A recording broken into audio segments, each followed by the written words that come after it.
Welcome to New York Got Game. Welcome back to New York Got Game. Got a very eventful week of basketball ahead of us. The NBA In-Season Tournament, a.k.a. the NBA Cup, continues with the knockout rounds. The New York Knicks, they have advanced past group play, so their In-Season Tournament run will continue for at least one more game. But this week, we've got a great show. We always do, but this week's really good because we're going to talk about the Knickerbockers gunning to capture their first ever NBA Cup. And you know the saying, once a Knick, always a Knick. Well, this week, we're going to talk to somebody who was once a Knick. So, let's get it. The Knicks are heating up.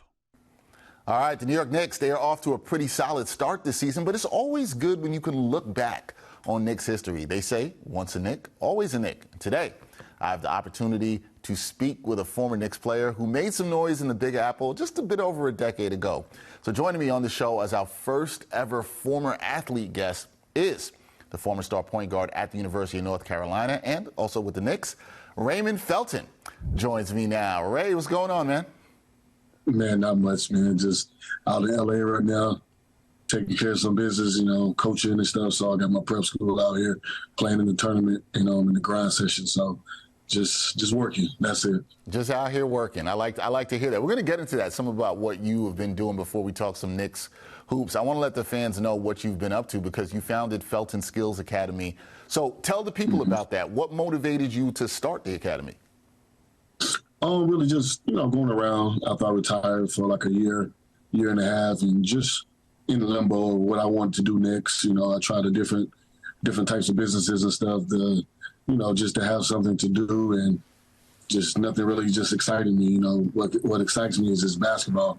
So I decided to go be around AAU tournaments and looking at kids playing stuff and kids that I knew. And, I just started seeing just a lot of, shout out to, everybody who's coaching and trying to help kids. But there's still a lot of them who's not doing it in the right way. There's a lot of them who's using kids and just doing it for all the wrong reasons. So, I got an opportunity to see a lot of that. So it kind of just motivated me to start up my own program and just, decide to, give back to the game of basketball and get back, to the kids and to the youth, and decided to, train kids on the court and also get into coaching as well. I can't coach everybody, but those who I can coach and train and touch, just try to give them the knowledge that I've gained and that I've had throughout my basketball journey.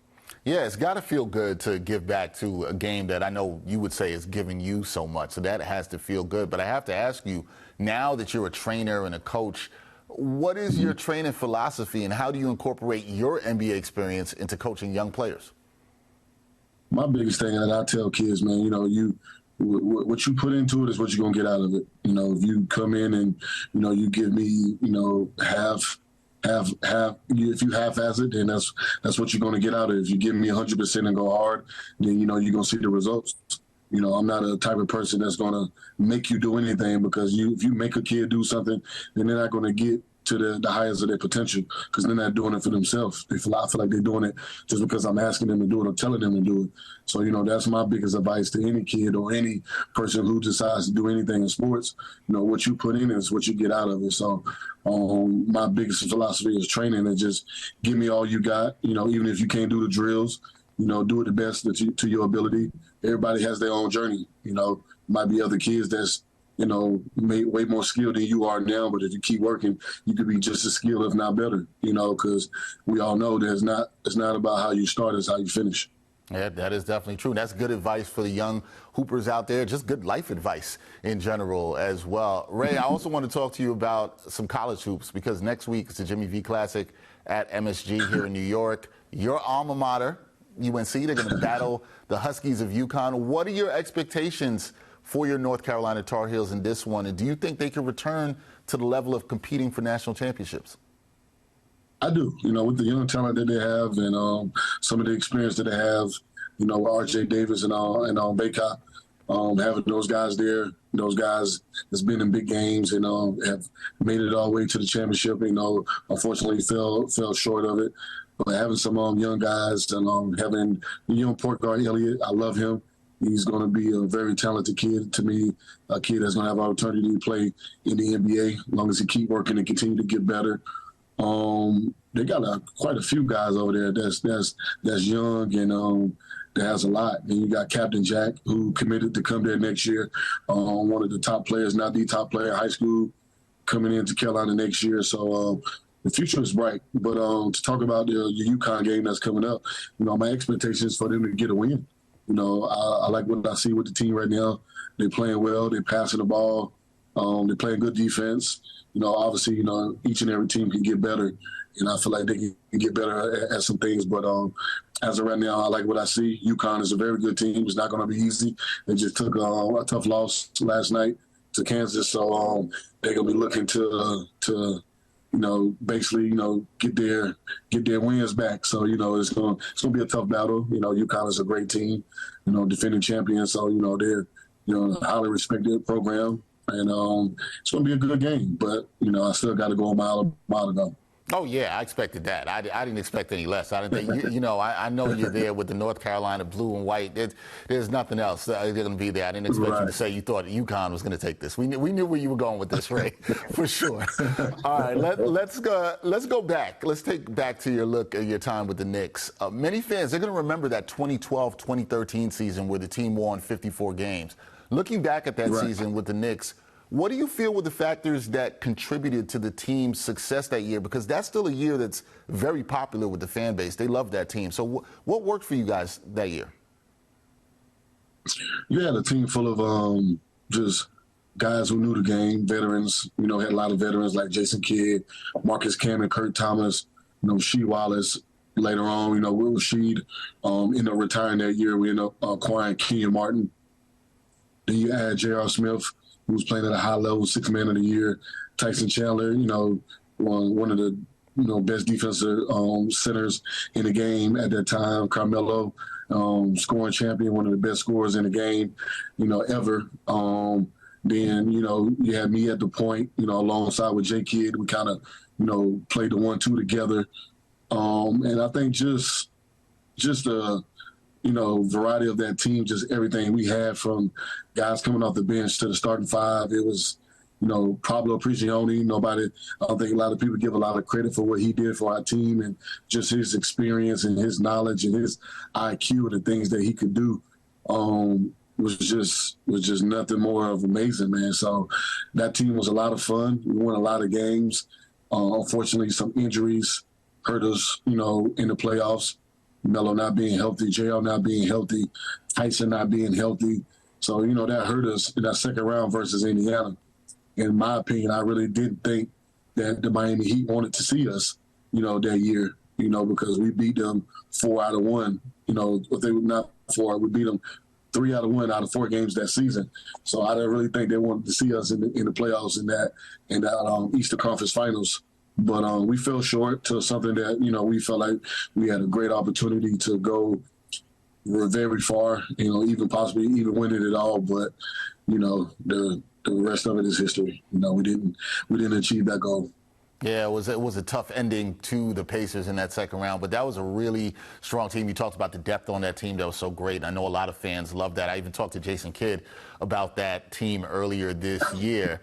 But I want to ask you this, Raymond, because whenever you talk to former pro hoopers, there's always a lot of talk about the different eras of the NBA basketball. How do you compare the style and competitiveness of the NBA during your time, when you were playing with the Knicks, to the current state of the league right now? I think when I came in the league and just my current time, we was a lot tougher. These kids now are way more talented than we was. Just watch the game and see the amazing things that they can do with the ball, how athletic they are, the points they can put up. I mean, putting up 40 points is like putting up 20 nowadays. These kids can score the ball at an extremely high level. But I think just the toughness level and just the way we play defense, the way we approach the game is just a little different than the way they do now. You don't really see guys sitting out as much as they do now. We try to play at least 79 out of the 82 games. Guys are playing the whole season just about. And, it's just little things like that that's different. But the skill level, the talent now is just it's amazing, man. It's different. You know, like I said, these kids are scoring the ball at a very high level now, and it's amazing to look at. But the difference, I would say, is just the toughness and the way we approach the game, I think. Yeah, just different in that way, but the skill level is so high. You know, sometimes we talk to older players, people want to downplay the skill of the NBA right now, but I think the skill is as great as it's ever been. I'm with you on that for sure. I want to get your thoughts here, Raymond, on this current Knicks squad, because based on what you've seen, how would you assess the current New York Knicks in this 2023-2024 season? What strengths and areas for improvement do you also see for this team? Where can they get better? I mean, it's hard to say, man, because, you know, they've been successful, you know, with the team they have. Unfortunately, they haven't been, you know, able to go as far as they probably, you know, would love to go. But, I mean, it's hard to make any changes. You know, I love what Jaylen Brunson is doing. I love with R.J. Barrett and, you know, just Julius Randle. I love the things that those guys are doing, you know, but as we all know, you know, as you keep a core group of guys together for so many years and it's not working or it's not advancing to the next level that you wanted to go, then, you know, maybe you got to start looking to make some changes. And I don't know who those changes may be. I just know Jaylen Brunson is not a guy that you want to lose. You know, he's a guy that you definitely want to build around and want to, you know, make some changes around to see, you know, what you can do. But you definitely got to have him as your core, your main guy to build around. You know, I will say that. But outside of that, I love Julius Randle, just him being a dog and the way he plays and the way he approaches the game. And R.J. Barrett, the same thing. You know, those guys play hard. You know, I can always, you know, root and go for guys who give it their all and they play hard. You know, you got guys like Josh Hart, DiVincenzo, you know, those guys, you know, with Jaylen, all those guys played at Villanova, who, you know, those guys, you know, really love to play defense. They love to play on both ends. So, you know, when you got guys like that, you give yourself a chance every night to win games in the NBA, because not everybody wants to play defense. Everybody wants to score the ball and you know, and score a lot of points. But if you got a group of guys that's willing to buy in and play defense, you know, you give yourself a chance to win a lot of games. Yeah, Knicks definitely give themselves a chance to win every night when they step on the floor. I might know the answer to this, Raymond. Are there any players on the current Knicks team? You mentioned a few that you like watching, but is there one that you might particularly enjoy watching? I might think that you might go with the point guard here in Jaylen Brunson. Is he that guy for you? Is he that guy for you, and why? He's definitely that guy, man. You know, he's a guy that I feel like plays the game the right way. He plays hard every night. You know, he does what it takes, you know, to win. You know, some nights he might give you 40. Some nights he might give you, 15 assists. You know, he's going to do whatever it takes to win. You know, and that's what I love about him.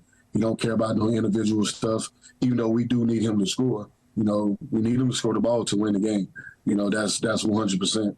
You know, he needs to be aggressive offensively, you know, in order for the Knicks to be successful. But at the same time, I have seen him just take a step back, and when Julius Randle got it going, and just, you know, feed him and just run the team and do what you have to do to win. And that's one of the things that I love about him, man. He don't just go out to score points. He don't just go out to just get his. He's really genuinely trying to win every night he steps on the court. Yeah, Jaylen Brunson is always bringing it, and the fans are loving him right now. And I knew you were going to go with the point guard. I knew you had to. You just had to go with the point guard there for sure. I don't know, have you been enjoying this in-season tournament, and what are your thoughts on the Knicks' chances in the knockout round of the in-season tournament? Do you think the team's style and strategy is going to fare well in this knockout round phase? Well, like I said, man, any team that plays defense, you know, and that, you know, can score the ball as well, too, gives themselves a chance. So I think they got a chance just as well as anybody else, you know, if you ask me. But my opinion on the tournament, I don't really have an opinion either way, whether I like it or I dislike it. I just know that, you know, anytime that you can play in a tournament and you're playing for something and you get guys locked in this early and, you know, playing at a high level and playing towards something, you know, anybody who get a chance to win $500K, you know, you're going to give it all you got, you know what I'm saying? So, you know, and I love the fact that, you know, these guys are taking it serious and trying to, you know, help each other out and get their money, you know what I'm saying? Like, you know, you're playing for something. So it's been fun to see. It's been fun to watch. I know it's been a lot of people saying a lot of things with guys scoring when they're not supposed to, with the respect of the game. And, but it's a point system thing, what I'm hearing. And, certain amount of points with this certain thing get you in. And I know some coaches and some people don't like it. And I've been hearing a lot of negative stuff that comes from that. But trying to win, man. You're trying to, win that money, trying to win that trophy. So you got to do what you got to do. That's how I look at it. I wouldn't take it as a disrespect. I always take it as, it's a point system thing. And, you may look at the score like, oh, you up 10 points while you shooting this ball at the end. But, we needed to get 11 points. So, we needed to lay this ball up. So is when you normally look at it, you're like, okay, that's a slap in our face. But in this situation, in the tournament, you have to let those things go. Yeah, point differential matters in the tournament, right? You got to play till the final whistle, final buzzer, whatever you want to call it. You got to play till the end. So it is what it is. I'm with you on that. Last thing for me here, Raymond, when we're looking at this Knicks team, in your opinion, how good can the Knicks be this season, and what do you think is going to define their success? You've harped on defense. Is it going to be that? What do you think will define success for the Knicks this season? I think both ends is going to define them. Obviously defense, because you got to get stops to win games. I think just overall, just playing together, sharing the ball, moving the ball. You got a lot of guys who can score the basketball, and I think once they buy into that part of playing together, really sharing the ball, not caring about numbers, and not worrying about I got this many points or I got this many rebounds, and just worrying about doing whatever it takes to win. And I think once they get to that point, I think the sky's the limit for this team. All right, Knicks fans are hoping the sky's the limit. They're excited about this season as it continues on. We'll see how they'll do in the in-season tournament knockout round against the Bucks this week. That is Raymond Felton, great point guard from the University of North Carolina. Also, former Knick, once a Knick, always a Knick. Raymond, I got to thank you for coming on and talking with me here on New York Got Game. Appreciate you, man. Oh, no problem, man. Thanks for having me anytime. The Knicks are heating up. All right, we continue talking about the Knicks on this episode. As last week, the Knicks advanced to the knockout round of the NBA's inaugural in-season tournament. The Knicks, they advanced as a wild card team out of the East, and they will battle the Bucks on Tuesday. So let's break down this matchup. I'm going to do it with New York Post Knicks beat writer. That's Stefan Bondy, who joins me now. Steph, what's going on? What's up, man? How's it been? Been pretty good, pretty good. Excited for this Knicks matchup in the in-season tournament, knockout round. A little bit of stake, so it makes it pretty interesting. Yeah. Yeah, it's pretty interesting here. So, Steph, with the Knicks making it to the knockout round, what did you like about what you saw from the Knicks in group play where they went 3-1? And then also, what concerned you that you saw from them in group play? I mean, what I liked is they handled their business against the bad teams. They really handled Charlotte. They really handled Washington like they were supposed to. And they've been doing that all season. Every time they've matched up against a team they should have beat, they've beaten them. That's been their MO so far. And then, they really, if that Jimmy Butler shot goes down, they wouldn't be in the quarterfinals. But, they had some big moments down the stretch there against Miami. They won that game. And if I was to be concerned, it's that the one game they lost in the group play is the team that they're playing next, Milwaukee. So they're going to have to figure out a way to win in the same place that they lost in that first group play game. So it's going to be an interesting matchup. Definitely going to be an interesting matchup. And when you look at this contest with Milwaukee coming up on Tuesday night, how do you see the Knicks matching up with them in this single elimination game? And what do you think is the key to New York securing a win against the Bucks? Well, I mean, listen, there's no secret the Bucks are one of the best teams in the NBA. I don't think they've been playing up to their potential yet. But the key is to move the ball for the Knicks offensively. Theoretically, the Bucks can be a great defensive team. I know they lost Drew Holiday and they didn't really get that kind of defensive presence back with Dame Lillard, but I still think they're a great defensive team. They're big down low. I think the Knicks have to move the ball. They have to create themselves open shots and then stop Giannis Antetokounmpo. Stop Dame Lillard in the fourth quarter. Those are challenges that are going to be very difficult. But it's going to be necessary for the Knicks to advance out of that advance to the semifinals, and then that would be in Vegas in the semifinals. So it's really crazy how quickly this is all just coming together. The Knicks don't know. I mean, they're going to Milwaukee. They don't know who they'd be playing after that. They don't know if they're going to Vegas. They don't know if they're going to Boston. They don't know if they're going home. They don't know if they're going to Indianapolis. It's really a crazy, hectic schedule right now. But it's fairly simple if they beat Milwaukee. Beat Milwaukee and go to Vegas. There you go. That's it right there. Last thing for me, Knicks, as Steph just mentioned, they win on Tuesday, means they would be headed to Vegas. What do you think advancing to the semifinals of the in-season tournament would mean for this Knicks team, both in terms of their development this season and their standing in the league? It's hard for me to say. I don't know how much prestige is going to be attached to this tournament when it's all said and done. I think it's fun now. I think the fact that the Knicks haven't won it much of anything for the last 20 plus years, and if they were able to ever win this tournament, I don't know if they'd ever hang a banner, but it would be something to celebrate for sure. I came into this tournament skeptical. I didn't think that there'd be much interest in something this early in the season. I didn't know if the players would be motivated to do it, but I've actually been pleasantly surprised. I think it's generated interest in some games that otherwise people wouldn't be paying attention to. For the most part, the NBA season, in terms of a lot of fans, doesn't start till after Christmas. So this has been able to generate a lot of interest in games that, like I said, otherwise wouldn't be there. There's some new gimmicks, the courts and stuff that at least draw some level of interest from people. So I think it's been a good idea, but I can't predict. It's too hard for me to predict right now what a championship would mean for the franchise. Yeah, I'm not sure we could say that. I hope they don't hang a banner. You can't hang a banner for the in-season. I mean, it's tough. I don't know what they're going to do, but they hang banners for division titles in some places. So I think this is bigger than a division title. I would agree with that. I just, think the banners are. I like the NBA Cup. I think it was a good idea. I was a little bit more bullish on it than you probably were, but I think it's generated interest. I think it's a good thing. I think it's good for teams to be playing some games with stakes if they can make it. We'll see. We'll see how the Knicks celebrate it. But we'll see what happens if they win on Tuesday, and they could advance to Vegas. That means if that happens, Steph will be going to Vegas. If not, yes, he might be going someplace else. We'll find all that out. Who knows? I have no idea either. You have no idea about your travel plans for this week. Nope. But hey, Steph, my wife ain't happy. Look, man, it is what it is. Yeah, you know what? Because people want to know the set schedules, and Steph doesn't know where he's going. 100%. The Knicks don't know where he's going. We'll figure it out, though, Steph. We'll figure it out. Thank you for joining me on New York Got Game. Appreciate you, man. All right, man. Good to talk to you.